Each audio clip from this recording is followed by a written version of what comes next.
আজ 26 এপ্রিল রবিবার। দেখে নিন আজকের বাছাই করা 20টি গুরুত্বপূর্ণ খবর। শুরুতেই হেডলাইন। মমতাকে মা বলে উঠলেন নওশাদ সিদ্দিকী। প্রচারের মাঝেই চাঞ্চল্যকর মন্তব্য। ফের ভাঙন হুমায়ুনের দলে। শেষ দফা ভোটের মুখে তৃণমূলের নাম লেখালেন উলুবেড়িয়ার প্রার্থী। জ্যোতিপ্রিয় 10,000 কোটির দুর্নীতির 75% মমতার বাড়িতে পাঠিয়েছেন বিস্ফোরক শুভেন্দু।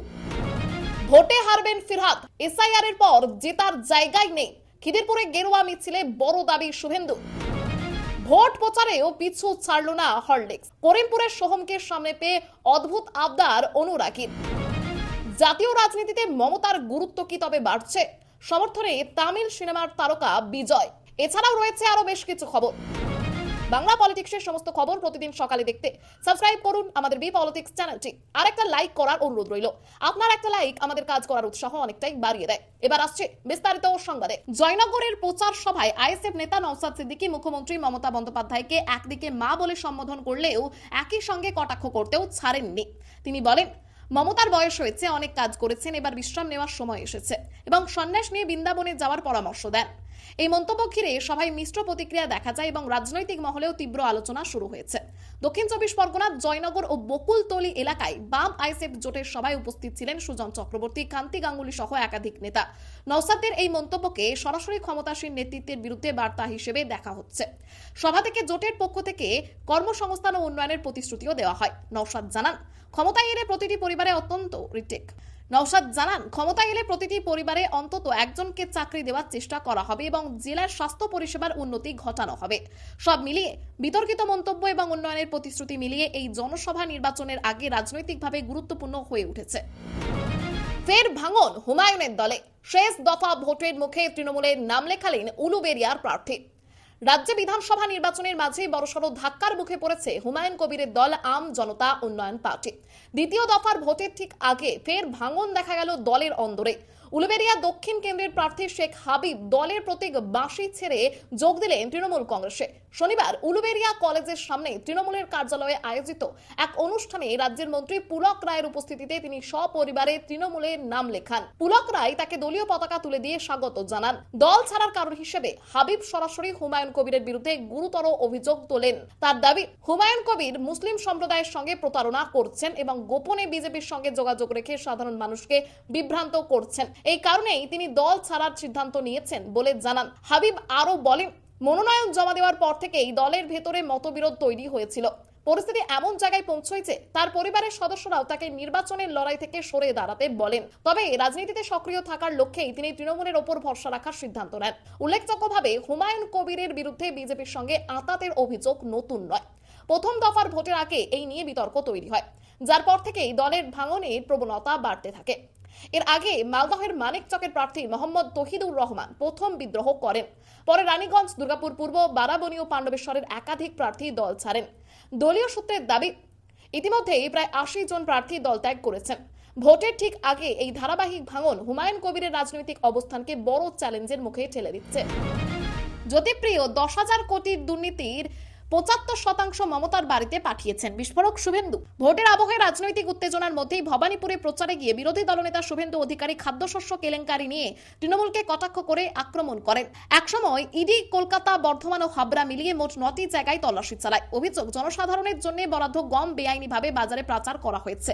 এই ঘটনায় নিরঞ্জন চন্দ্র সাহা সহ একাধিক ব্যক্তির নাম উঠে এসেছে। শুভেন্দুর দাবি, হাবড়ার প্রার্থী জ্যোতিপ্রিয় মল্লিক বিপুল অঙ্কের রেশন দুর্নীতির সঙ্গে যুক্ত এবং তার একটি বড় অংশ মমতা বন্দ্যোপাধ্যায়ের কাছে গিয়েছে। তদন্তকারীদের মতে একটি সুসংগঠিত চক্রের মাধ্যমে সরকারি খাদ্যশস্য অন্য বস্তায় ভরে বাজারে বিক্রি করা হতো। অন্যদিকে মুখ্যমন্ত্রী মমতা বন্দ্যোপাধ্যায় জ্যোতিপ্রিয় মল্লিকের পাশে দাঁড়িয়ে সব অভিযোগ অস্বীকার করেন। তার দাবি, এটি রাজনৈতিক উদ্দেশ্য প্রণোদিত এবং কোনো প্রমাণ নেই। নির্বাচনের আগে এই ইস্যুতে শাসক ও বিরোধীদের সংঘাত আরও তীব্র হচ্ছে। ভোটে হারবেন ফিরহাদ। এসআইআর এর পর জেতার জায়গায় নেই। খিদিরপুরে গেরুয়া মিছিলে বড় দাবি শুভেন্দু। 6 মাস পর জেল থেকে জামিনে বেরিয়ে কলকাতা বন্দর কেন্দ্রে বিজেপির টিকিট পেয়েছেন রাকেশ সিং। প্রার্থীর হয়েই তৃণমূলের ফিরহাদ হাকিমকে চ্যালেঞ্জ জানান তিনি।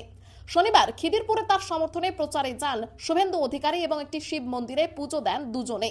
সংখ্যালঘু প্রধান এই কেন্দ্র বিজেপির সম্ভাবনা নিয়ে প্রশ্ন উঠলে শুভেন্দু দাবি করেন, মমতা বন্দ্যোপাধ্যায়ের কমিউনাল পলিটিক্স এবার ব্যর্থ হবে এবং মানুষ পরিবর্তন চাইছেন।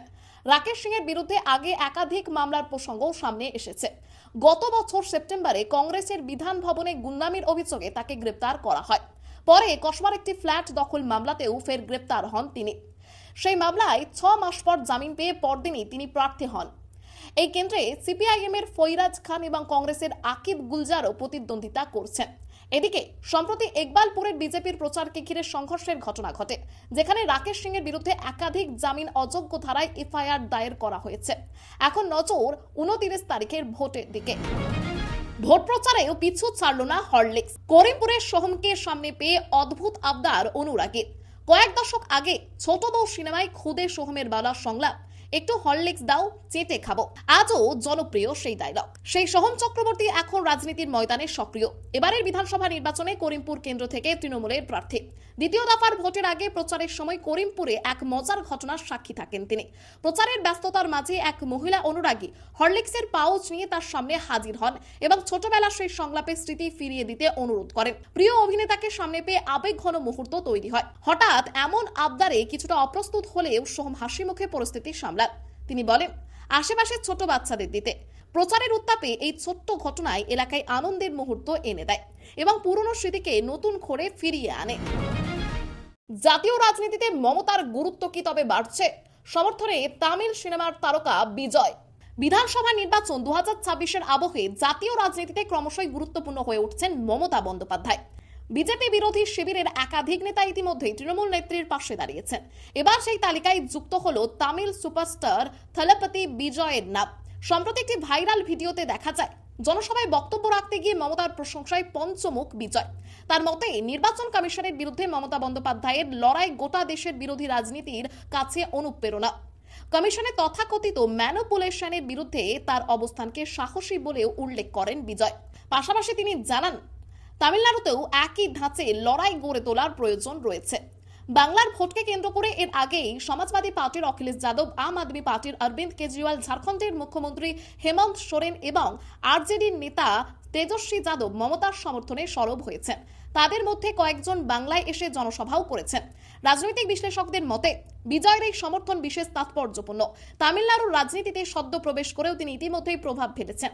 তার দল এখনও প্রাথমিক পর্যায়ে থাকলেও তৃতীয় বিকল্প হিসেবে নিজেদের প্রতিষ্ঠিত করার চেষ্টা করছে এবং তার জনপ্রিয়তা রাজনৈতিক সমীকরণে নতুন মাত্রা যোগ করেছে। প্রচারের মাঝপথে মতবদল গোমাতার, জোয়াল ফেলে দে দৌড়।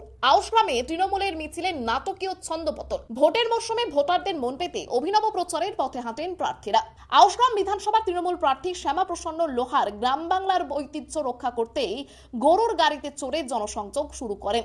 আউশগ্রাম 2 নম্বর ব্লকের গ্যারাই এলাকায় শেখ আব্দুল লালনের উদ্যোগে আয়োজিত এই মিছিলে সাংসদ শর্মিলা সরকারও উপস্থিত ছিলেন। তবে প্রচারের মাঝপথে ঘটে বিপত্তি। হঠাৎই গাড়ির একটি গরু খেপে গিয়ে জোয়াল ফেলে দৌড় দেয়। ফলে মিছিল ছত্রভঙ্গ হয়ে পড়ে এবং আতঙ্ক ছড়ায়। প্রার্থী ও সাংসদকে দ্রুত গাড়ি থেকে নামিয়ে আনা হয়। যদিও বড় কোনো দুর্ঘটনা এড়ানো সম্ভব হয়েছে, তবুও কিছু সময়ের জন্য থমকে যায় প্রচার কর্মসূচি।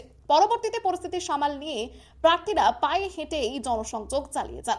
আয়োজকদের মতে পেট্রোল ডিজেলের মূল্য বৃদ্ধির প্রতিবাদ এবং গ্রাম্য ঐতিহ্য তুলে ধরতে এই আয়োজন করা হয়েছিল। ঘটনাটি নিয়ে বিজেপিও কটাক্ষ করেছে। সব মিলিয়ে গরু বিভ্রাট এখন এলাকায় চর্চার কেন্দ্রবিন্দু হয়ে উঠেছে। শেষ দফা ভোটের আগে ফের জেলা সফরে সিইও, সঙ্গে সুব্রত গুপ্ত। সন্দেশখালীতে বিশেষ নজর। রাজ্য বিধানসভা নির্বাচনের প্রথম দফার ভোট ইতিমধ্যেই শেষ হয়েছে। দ্বিতীয় দফার প্রস্তুতিতে জোর দিয়েছে নির্বাচন কমিশন। মুখ্য নির্বাচনী আধিকারিক মনোজ আগরওয়াল ফের জেলা সফরে নেমে পরিস্থিতি খতিয়ে দেখছেন। কমিশনের লক্ষ্য প্রথম দফার তুলনায় আরো শান্তিপূর্ণ ও রক্তপাতহীন ভোট নিশ্চিত করা। তার সঙ্গে রয়েছেন বিশেষ পর্যবেক্ষক সুব্রত গুপ্ত ও বিশেষ পুলিশ পর্যবেক্ষক এন.কে. মিশ্র। আরামবাগ, ব্যারাকপুর, বনগাঁর পাশাপাশি সংবেদনশীল সন্দেশখালীতেও বিশেষ নজর দেওয়া হচ্ছে, যাতে ভোটারদের আস্থা ফিরিয়ে আনা যায়। অন্যদিকে মনোজ আগরওয়ালের এই সক্রিয়তা ঘিরে তৃণমূল কংগ্রেসের আপত্তি জোরালো হয়েছে। বিশেষ করে 5ই এপ্রিলের নন্দীগ্রাম সফরে তার নিরপেক্ষতা নিয়ে প্রশ্ন তুলেছে শাসক দল। অভিযোগ, ওই সফরে তিনি এক বিজেপি নেতার উপস্থিতিতে সাধারণ মানুষের সঙ্গে কথা বলেছেন। এই ঘটনায় তৃণমূল জাতীয় নির্বাচন কমিশনের কাছে লিখিত অভিযোগ জানিয়েছে এবং কড়া পদক্ষেপের দাবি করেছে। যদিও কমিশনের দাবি, এই সফর সম্পূর্ণ প্রশাসনিক এবং অবাধ এবং সুষ্ঠু নির্বাচন নিশ্চিত করতে সব পক্ষের সঙ্গে কথা বলা হচ্ছে।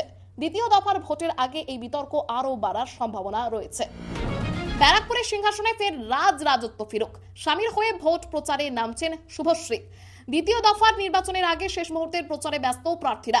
ব্যারাকপুর কেন্দ্রে তৃণমূলের প্রার্থী রাজ চক্রবর্তীর হয়ে এবারে প্রচারে নামছেন তার স্ত্রী শুভশ্রী গঙ্গোপাধ্যায়। 26শে এপ্রিল বিকেল 3টে থেকে লালকুঠি থেকে মাধব নিবাস পর্যন্ত তাদের রোড শো হওয়ার কথা, যেখানে ভিড় উপচে পড়ার সম্ভাবনা রয়েছে।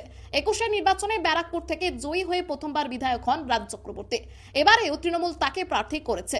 তিনি জানিয়েছেন, গত 5 বছরে এলাকায় 70% কাজ সম্পন্ন হয়েছে এবং তিনি উন্নয়নকেই প্রচারের মূল হাতিয়ার করছেন।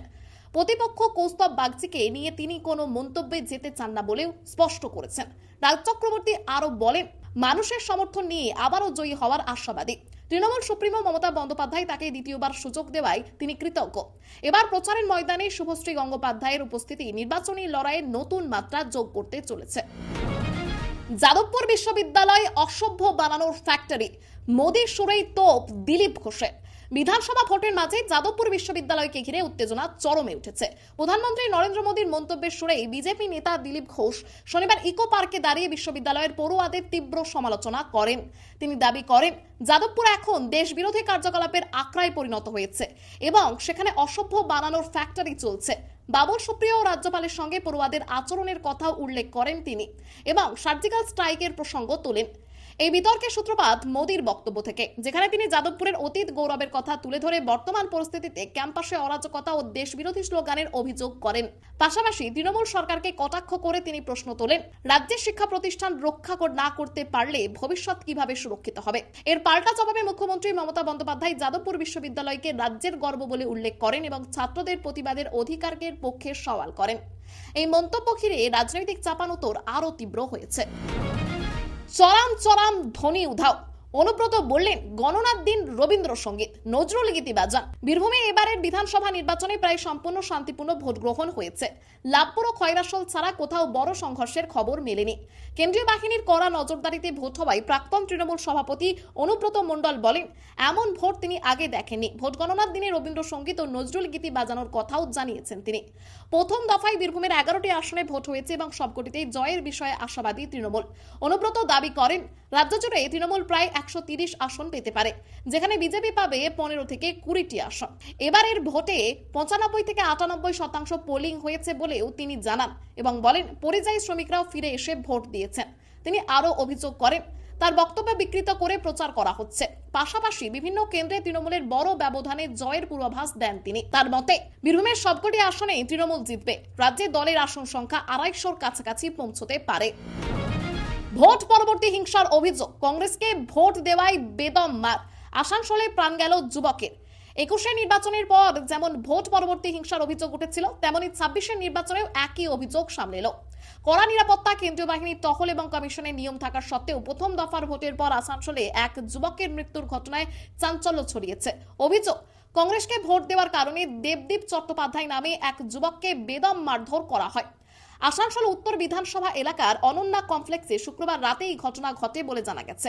গুরুতর জখম অবস্থায় তিনি শনিবার সকালে মারা যান। মৃতের ঘনিষ্ঠদের দাবি, তৃণমূল কাউন্সিলরের লোকজনই এই হামলার সঙ্গে জড়িত। এই ঘটনার পর কংগ্রেস প্রার্থী সহ স্থানীয় বাসিন্দারা মৃতদেহ নিয়ে আসানসোল দক্ষিণ থানায় গিয়ে বিক্ষোভ দেখান এবং সিসিটিভি ফুটেজ জমা দেন।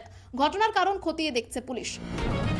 বাঁকুড়ায় অসুস্থ হয়ে মৃত্যু বিএলওর, প্রবল রোদে গরমে জলও পাননি, বিস্ফোরক অভিযোগ পরিবারে। বাঁকুড়ায় এক বিএলও কর্মীর মৃত্যুকে ঘিরে তীব্র চাঞ্চল্য ছড়িয়েছে। মৃত শম্পা লাই পরামানিক শনিবার সকালে বাড়ি থেকে হাসপাতালে নিয়ে যাওয়ার পথে তিনি মারা যান। পরিবারের দাবি, ভোটের দিন প্রবল গরমে দীর্ঘক্ষণ কাজ করা এবং পর্যাপ্ত পানীয় জল না পাওয়ার কারণে তিনি অসুস্থ হয়ে পড়েন। জানা গিয়েছে, চলতি নির্বাচনে বুথে বুথে বিএলওদের নির্দিষ্ট দায়িত্ব দেওয়া হয়েছিল। Shampa Paramanik Bankura town boys high স্কুলের বুথে দায়িত্বে ছিলেন এবং 23শে এপ্রিল দিনভর প্রচন্ড রোদে বাইরে বসে কাজ করেন। পরিবারের অভিযোগ, তাকে প্রয়োজনীয় জলও দেওয়া হয়নি। ভোটের পর বাড়ি ফিরে তিনি অসুস্থ হয়ে পড়েন এবং বমি শুরু হয়। পরিস্থিতি গুরুতর হলে তাকে হাসপাতালে নিয়ে যাওয়ার সময় পথেই তার মৃত্যু হয়। এই ঘটনায় পরিবার ও স্থানীয় বিএলওরা নির্বাচন কমিশনের বিরুদ্ধে অমানবিক আচরণের অভিযোগ তুলেছেন। আমার পরিবারের সদস্য, ওর শরীরে হিন্দু রক্ত বইছে, ফিরহাদকে নিয়ে চাঞ্চল্যকর দাবি মমতার। প্রথম দফার ভোট শেষ হতেই দ্বিতীয় দফার আগে প্রচারে জোর বাড়িয়েছেন মমতা বন্দ্যোপাধ্যায়। কলকাতা বন্দর কেন্দ্রে তৃণমূল প্রার্থী ফিরহাদ হাকিমের সমর্থনে জনসভা করে তিনি একাধিক মন্তব্য করেন। মমতা বলেন, ববিকে ভোট দেবেন না কি দেবেন না, আপনারা যদি ববিকে না ভোট দেন তবে ববি আমার জায়গায় কাজ করবে কেন? তিনি আরো জানান, ফিরাদ হাকিমের মা ব্রাহ্মণ ও বাবা মুসলিম ছিলেন, ফলে তার শরীরে হিন্দু ও মুসলিম দুই রক্তই বইছে। পাশাপাশি তিনি উল্লেখ করেন, ফিরাদ তার মাকে রক্ত দিয়ে সাহায্য করেছিলেন এবং পরিবারের কঠিন সময়েও পাশে ছিলেন। মমতা জোর দিয়ে বলেন, তার কাছে সব ধর্ম ও সম্প্রদায়ের মানুষ সমান এবং তিনি কখনোই সংকীর্ণ রাজনীতি করেননি। একই সঙ্গে বিজেপিকে কটাক্ষ করে তিনি দাবি করেন, এনআরসি ও ডিটেনশন ক্যাম্প বাংলায় হতে দেওয়া হবে না এবং বিজেপিকে একটাও ভোট না দেওয়ার আহ্বান জানান। বিজেপিতে যোগদানের পরেই 10 লক্ষ ফলোয়ার হারালেন রাঘব চাড্ডা। ডিজিটাল যুগে রাজনৈতিকভাবে জনপ্রিয়তার মাপকাঠি যে বদলাচ্ছে তার সাম্প্রতিক উদাহরণ রাঘব চাড্ডা। আম আদমি পার্টি ছেড়ে বিজেপিতে যোগ দেওয়ার মাত্র 24 ঘন্টার মধ্যেই তার ইনস্টাগ্রামে ফলোয়ার প্রায় 10 লক্ষ কমে যায়। শুক্রবার পর্যন্ত যেখানে তার ফলোয়ার ছিল 1.46 কোটি, আর শনিবার তা নেমে দাঁড়ায় 1.35 কোটিতে। রাজনৈতিক মহলে এই দলবদল কিছুটা প্রত্যাশিত হচ্ছিল, কারণ কয়েক সপ্তাহ আগেই তাকে রাজ্যসভায় ডেপুটি লিডারের পদ থেকে সরানো হয়েছিল। তবে তিনি একা নন, তার সঙ্গে আরও 6 জন সাংসদ বিজেপিতে যোগদান করেন, যা অরবিন্দ কেজরিওয়ালের দলের জন্য বড় ধাক্কা। চাড্ডা তরুণদের মধ্যে জনপ্রিয় ছিলেন এবং নানান জনমুখী ইস্যুতে সক্রিয় ভূমিকা নিয়েছিলেন, কিন্তু দলবদলের পর তার সমর্থকদের একাংশ সোশ্যাল মিডিয়ায় আনফলো অভিযান শুরু করেন, যা দ্রুত ভাইরাল হয়। বিশ্লেষকদের মতে এই ঘটনা প্রমাণ করে ডিজিটাল সমর্থন এখন রাজনীতিতে গুরুত্বপূর্ণ ভূমিকা নিচ্ছে। খবর আজকের মতো এখানে শেষ, আবার আসছে আগামীকাল সকালে।